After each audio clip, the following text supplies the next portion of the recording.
All right, picture this. You have learned how to successfully represent yourself as a home buyer. You've been looking for homes. You finally find one that yep, this is it. You're ready to put in an offer. You talk with the listing agent and you explain that your rationale is, hey, I'm doing a lot of the heavy lifting here, representing myself. And so because your seller isn't having to pay a buyer's agent, I am going to seek a 3% discount on the home because of my self-represented status.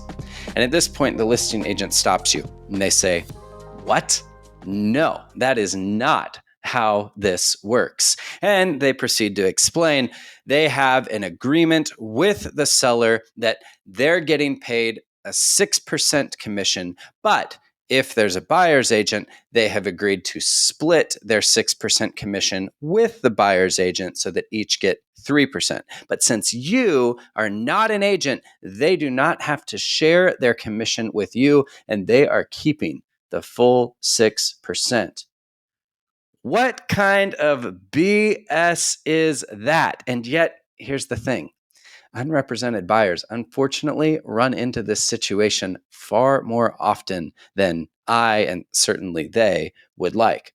So, this episode, I want to talk with you about what do you do when you run into the situation? Because here's the thing, you're not stuck. There are some ways around it. That's what I want to help you think through. If you're new here, my name is Nick. I host the DIY Homebuyer Podcast, and I'm all about empowering you to successfully represent yourself as a homebuyer, skipping out on the costly buyer's agent. And yeah, part of that is saving you money by not having an agent. But even more importantly, it's because I believe that you knowing how to represent yourself makes for a better home buying experience. A typical buyer's agent is incentivized to push you to buy a home as quickly as possible and to spend as much as possible because that's the way they make money, when you spend more and when you buy quickly. By learning to represent yourself, you remove some of that conflict of interest and you just have a more empowered home buying experience. That is what I am all about. So if you want to learn more about DIY home buying, well, there's lots of links in the description below. This is like episode 24, so there's plenty of content behind. And the best thing that you can do is join our free school community, the DIY Homebuyer community, which is actually where the question I'm addressing in this episode is coming from. I had 2 people in the community just this week that are going through the DIY home buying process, and both of them were running into this in various ways and wanted for me to address the question. So if you want to interact with me, the best thing to do is join that group. The final thing that I'm going to say here before we actually dive into the meat and potatoes of this episode is I'm getting super close to the 200 subscriber mark, which I know that is not an impressive number, but it is really thrilling to me because this has all been organic growth and reach. And so in just a few months to have 200 folks that have said, yeah, this channel is worth subscribing to, that's a huge encouragement to me. So I would love, I'm not actually there yet, but I would love if you're listening to this and finding value, please do subscribe, leave a comment, leave a rating, a review. All of those things do a ton. They're wind in my sails to keep going, as well as they help tell the algorithm, hey, there's something of value here. You should push it out to more people. All right, enough of that. Let's dive into the issues here. So the big thing that we're running into, and I won't belabor this point, but is a commission setup with listing agents that's called cooperative compensation. I've done a full video on that previously. I'll link to it so that you can get the full download. But it's helpful for you to just understand the basics of cooperative compensation so that you can speak intelligently with a listing agent when this comes up. Now, cooperative compensation is exactly what I had described earlier, where the listing agent has an agreement with the seller that says what the compensation is, 6%. That's what the listing agent gets. But in 95% of cases, at least the past 20, 30 years, it's been the listing agent expects that they're going to be splitting their pay, that 6% with a cooperating buyer's agent. So from their mindset, just know that a listing agent is really only planning on making 3%. As the listing agent, they're planning on sharing that 6% with a buyer's agent. And it's just gravy for them if there isn't a buyer's agent under this arrangement. So the whole arrangement of cooperative compensation is just bunk. And smart brokerages are already moving away from it. So it's not that every situation with every seller are you going to run into a broker or an agent with a cooperative compensation agreement with the seller. And if you are selling your home, I'll just say this as an aside, do not agree to any sort of cooperative compensation. Set your fee with the listing agent as one thing. And if you're to offer anything for a buyer's agent, make that a completely different discussion. Don't have those two things tied together. Otherwise, your listing agent you're giving them way too much power. It's a dumb thing to do. All right. So cooperative compensation is something that you may still run into. Hopefully this video is completely irrelevant a year or two from now, though, because cooperative compensation is a thing that is going to go the way of the cuckoo bird. Is that what it is? The dodo bird. Somebody in the comments correct me on what that bird is. Whatever one went extinct, that's what's happening with cooperative compensation as well. In the meantime, though, what do you do if you run into it? Well, first, there's a little bit of a mental framework that I want for you to have as a DIY homebuyer. Now, in a real estate contract, you can tell that realtors and the National Association of Realtors have had a hand in drawing these things up, because what they're going to tell you is that you are an unrepresented buyer. Sounds so negative, but they're going to have you check the box that you're unrepresented. And I want you to shift the mindset here of that it is not that you are unrepresented as though there was something lacking in you. You're actually self-represented. And you need to understand how freaking important you are to the sales process, because you are the only one who is bringing money to the transaction. Apart from you, as the home buyer, there's no sale, there's no commissions, there is no 5-star review for that listing agent at the end. You are the critical piece for a seller to sell their home. They need you, the buyer, which gives you a ton of power and a ton of leverage. So I want you to just have that mindset as you are talking with listing agents, as they represent their sellers. Know how freaking valuable you are in the sales process, and just have that confidence then as you're talking with a listing agent. Now let's get really practical. Going back to the scenario that I outlined at the beginning of the episode, you found a house that you love, you're ready to put in an offer. Now you need to start the conversation with the listing agent about how that offer is going to be structured. Well, one of the first things that you want to find out is as much information as you can gather about that listing agreement that the agent and the seller have, especially the compensation details. And the way that you want to frame this conversation is from the perspective of the seller.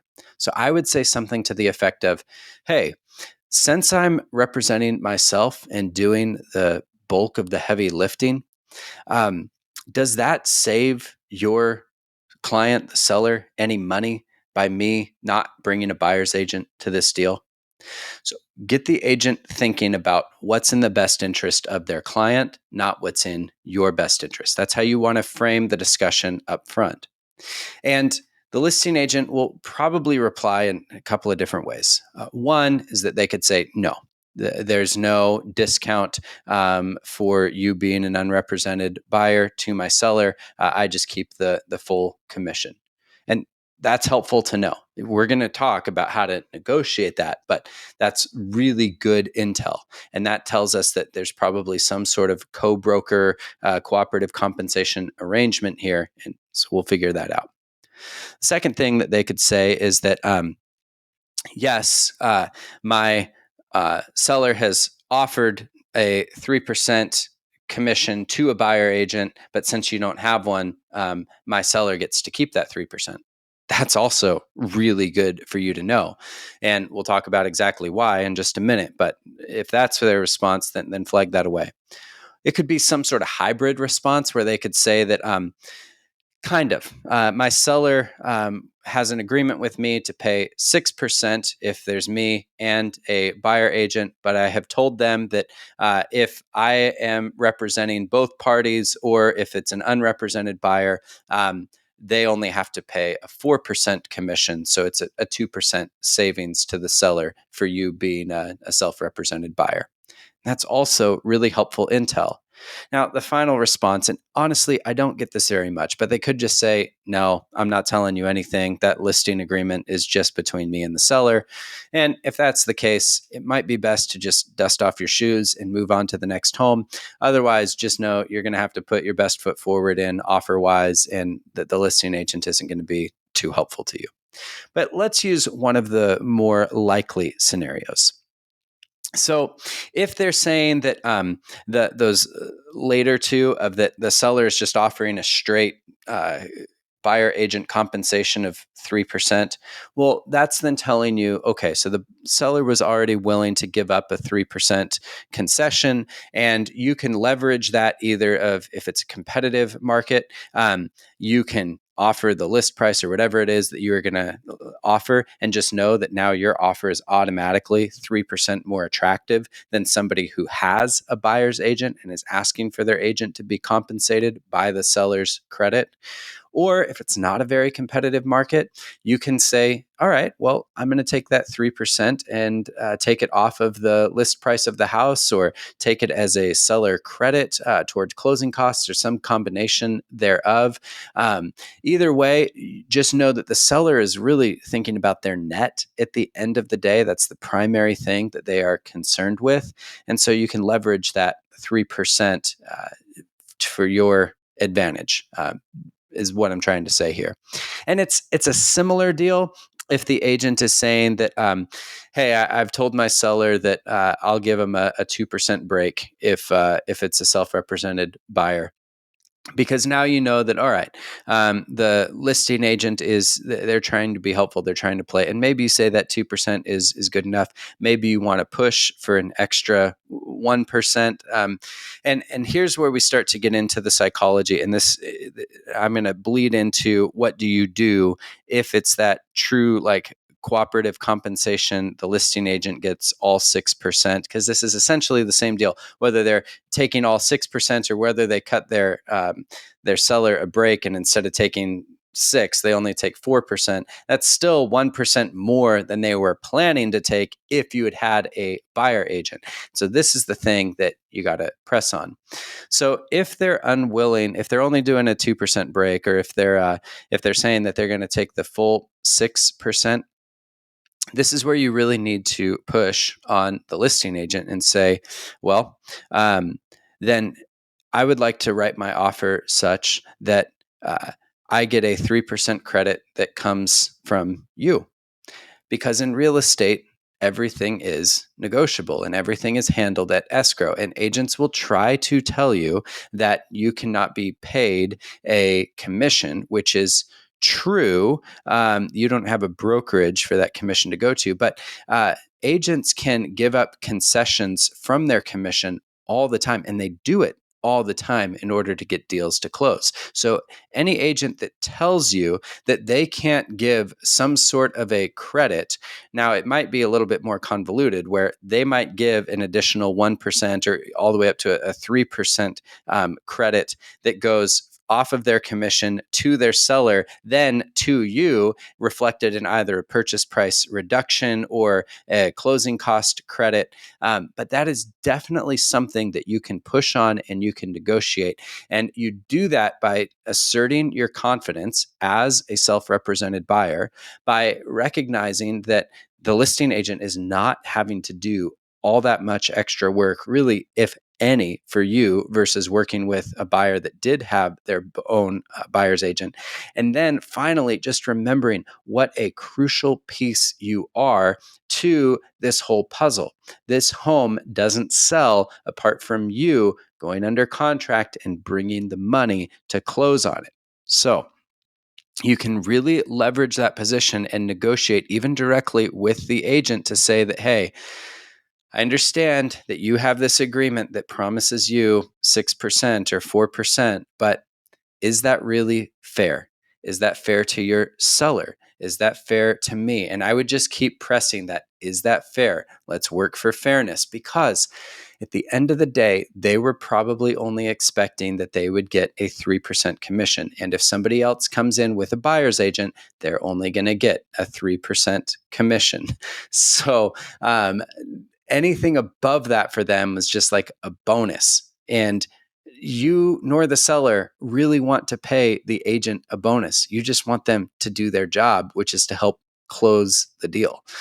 So know that, be able to push on that, and know that the seller is really just concerned with their net. So if they had already agreed to a 6% commission, anything that you're doing, as long as it's not causing them to pay more than that 6% that they agreed to, they're probably going to be at least amenable to. Okay, there's a lot there. So let's just summarize real quick, bring it back together. So you want to start out the conversation before you even make an offer and try and uncover what is in that listing agreement regarding compensation between the listing agent and the seller. And do that by framing it from the seller's perspective by saying, as a self-represented buyer, is there any savings for your client because of me not having a buyer's agent? That's going to be telling. If the agent says yes, that's helpful. That's good. If they say yes, it's because the seller has offered X percentage as a buyer agent commission concession, then you can leverage that percentage to your benefit.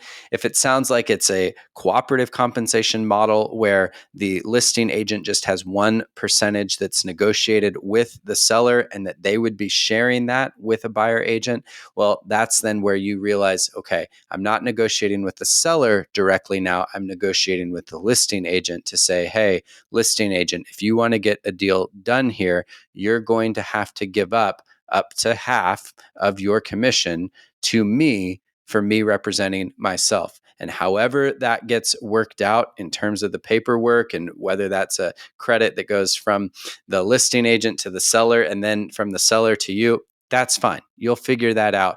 But just know that that is something that is totally negotiable, both between you and the listing agent, as well as the listing agent and their client. That's the approach that I recommend taking. Now, what happens if a listing agent just straight up says, nope, not going to do it? Okay. I would call their bluff and just like, okay, I guess we're done here, and walk away. If it's not a competitive kind of market, and if it's a home that you can walk away from, then man, do it, because the seller is going to be asking their agent, hey, what happened to that buyer that was so interested in my home? And maybe the listing agent will be honest, maybe they'll lie, I don't know, but there's a higher likelihood of them coming back around and being willing to play ball if you hold to your guns, especially initially, than if you just immediately cave to them saying no. So shoulders back, stand up straight, be willing to walk away from an agent that's being unreasonable, because again, why are they being so greedy to try and take 6% on something that isn't any extra work for them and that they were only going to make 3% on if there was a buyer's agent anyway? All right, I belabored that point enough. The other thing that you can do if they say no is you can push back and just remind them, hey, I am a serious buyer, and that losing me is going to cost you more. Like it's going to cost you for sure the full 3% if there's another deal with a buyer agent that's on it. Like you're not going to make any more. And if I walk away, there's a great likelihood that you're going to have to do a price reduction, and your seller is going to get more and more frustrated with you. Like, why would you, one in the hand better than two in the bush kind of philosophy? Just help remind them, push back again with confidence in just how valuable you are. Now, some of you may be fearing like just worst case scenario. You live in a smaller area, and you feel like if I mess things up with an agent, like they're going to tarnish my name all around town, and I'm going to get blacklisted from participation in the market. And I understand that fear, but The agent community is not that tight knit. Every deal is its own sort of standalone thing. And so most agents really are like motivated to sell homes and to make money. It's pretty essential to them doing their job. And so just because you have a really bad experience with one listing agent is not indicative, even in the same town, that you're going to get a bad reputation, and that you're not going to be able to get deals done with other agents. So I would set that fear aside. It's good to try and document communications as much as possible so that if you were, like in the very unlikely event that you were to get blacklisted, you could even make a legal case against these brokers or brokerages. Because again, like that sort of barring you from participation in the market is an antitrust violation, and you well could have a legal case on your hands if you're truly left out in the cold because of your status as a self-represented buyer. That's pretty extreme. Probably won't come to that. Just know that you can move on, and you're in all likelihood going to be just fine. And some of it's a mindset thing too. Like if on the first deal, just the words come out funny, which, and I'm a master of words coming out funny, so I can relate to that. But if you get a no on the first one, that's okay. Every no is just a necessary part on the journey to the yeses. In recap here, like I said, have the upfront conversation, figure out what's going on in that listing agreement. All this to say, I don't want to promise you the world that every conversation with every listing agent is going to go exactly the way that you hope. And I don't want to paint too rosy of a picture. The real estate industry it's slow to change. And I do believe that positive changes are coming. I do believe that the DOJ is going to step in and rule out cooperative compensation altogether. That will make it easier for DIY homebuyers like yourself in the future. But even in the meantime, before that day comes, you do have some good strategies here that will help you successfully work with a listing agent to negotiate a discount or a rebate based upon you not having a buyer's agent. And just know that, like, it's really not even that much of a discount or a rebate. Like, you're just taking money that was already being offered to a buyer agent and realizing that for yourself because you don't have a buyer's agent. So like, you should feel very, very justified in what you're asking for. It's a very reasonable thing. And I think that if there's anything that I just want to embolden you with throughout this episode, it's the fact that you are the most valuable piece to every transaction. It can't get done without you, and that your ask to receive a discount because of your extra efforts and labor is a completely reasonable thing to expect, and that it is not coming at any real additional cost to the seller, and it is only coming as a unrealized cost to the agent when they're saying that instead of getting the 6% that they probably weren't going to get anyway, they just get their usual amount of 3%, which on a $700,000 home is still $21,000. Like, oh man, that it makes my blood boil that you have some agents that would be willing to blow up a deal because instead of getting $42,000, they're only getting $21,000 for their 30 hours of work. But I digress. Anyhow, thank you for sticking with me through this episode. I know that these are kind of deep waters. Let me know what things I can clarify, what I can do better on next time.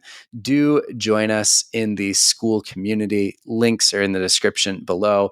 Like, subscribe, all of those things. We'll be back again next week. Look forward to connecting with you all then.